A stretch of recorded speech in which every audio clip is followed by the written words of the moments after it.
is Karen Fitzgerald. I'm a Juliet Girl Scout. I'm happy to announce that the hard part is over, getting up here in these shoes. I'm here tonight to introduce to you an incredible woman. The first question I asked Carol Stillwell was, "Do you sleep?" Faced with a staggering list of both charitable feats accomplished by Mrs. Stillwell and business feats as well, I was almost surprised that the answer was even, sometimes. Mrs. Stillwell holds a standing career as president and CEO of a major corporation, Stillwell-Hansen, a sales and representative firm for manufacturers. From an early age, she took an interest in constructing and masonry, marveling most of all at the ability to build something where there had previously been nothing.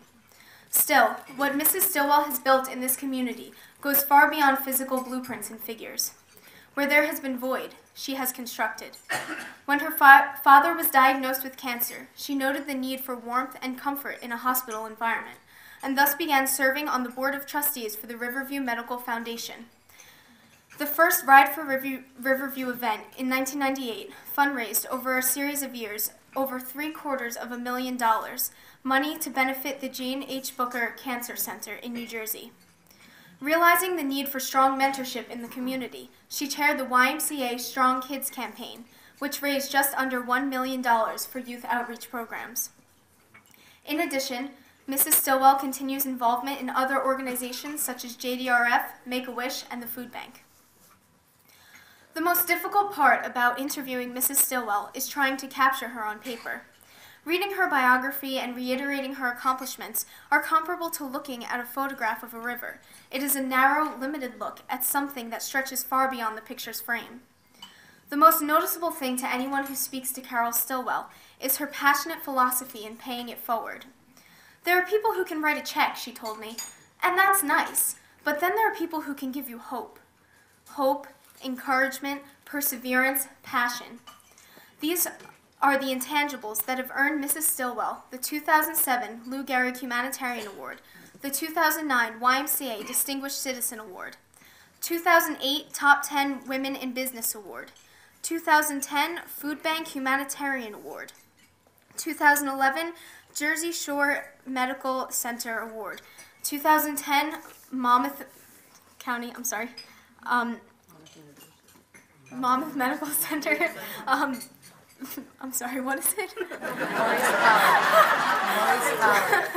The Maurice Pollock Award for Community Service. Upon being asked to buy cookies from a Girl Scout at a storefront, Mrs. Stillwell handed over a monetary donation and asked in return not for the sweetly baked goodies, but for an opportunity to speak with the girl about the power of giving, determination, and altruism. Mrs. Stillwell has reached an incalculable number of people in the community around her, myself included, setting in motion a wave that will have no end. And so, it is with great honor that I ask you to join me in congratulating Carol Stillwell as a 2011 Woman of Distinction. The Girl Scouts of the Jersey Shore, thank you for honoring me this evening as one of your Women of Distinction. To my distinguished honorees, congratulations on your well-deserved recognition. To our past honorees, many of who are here this evening, my heartfelt thanks for your leadership in supporting the mission of the Girl Scouts. Many of you have had the pleasure of knowing me and working with me not only throughout my business career, but also in my community involvement. Each and every one of you have truly been a role model to me. Karen, you have left me profoundly speechless in your eloquent introduction. However, let me give you some advice. You should never upstage the honoree. Never.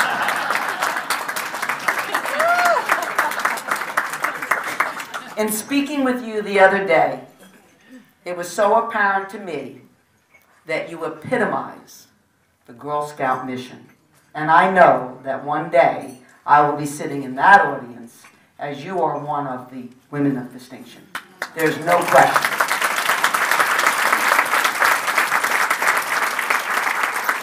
As I started to reflect on my own journey, I couldn't help but remember my mother and her strong parenting and my love of my sister, Mary Ann, and I.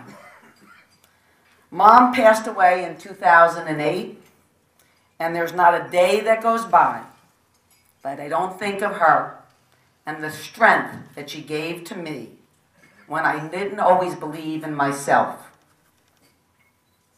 I often wondered if she was a Girl Scout, because she certainly embraced the mission, instilling in me courage, confidence, character, and always reminding me about the responsibility to give back to this world and make it a better place. As I thought about my early years, I was reminded of a point in my youth that I believe was the foundation of the journey of where I am today. Student government, Lieutenant Governor, was very important to me. And from my middle school days through my high school days, much of my time was spent involved in student government. In my senior year of high school, I ran for student body president. How excited I was to finally realize my dream.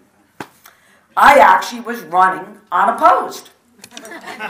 What a wonderful thing. Not when suddenly, out of nowhere, the captain of the cheerleading squad, yep, you got it, decided to make a decision to run against me, never having been ever involved in student government. I came home that day from school with my heart broken. My mother asked, "What's wrong?"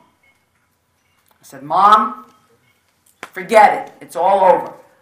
She said, "What do you mean it's all over? How can I win against the captain of the cheerleading squad?" Now, you'd have to know my mom. She looked at me, and many of my friends in this audience will know, with words that said, "Carol Ann." Now, when my mother used those words, you knew you were in trouble and you better be paying attention. First, she said, "If you don't believe in yourself, how can you expect anybody to believe in you? Second, there isn't anything you cannot achieve if you put your mind, body, and soul into your dreams." Mothers, I guess, are always right. The next day, the election was held. I won by a landslide.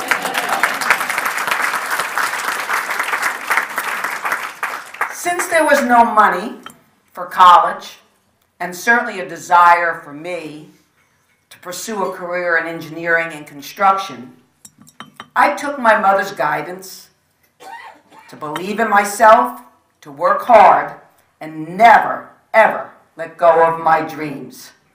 41 years later, the rest is history.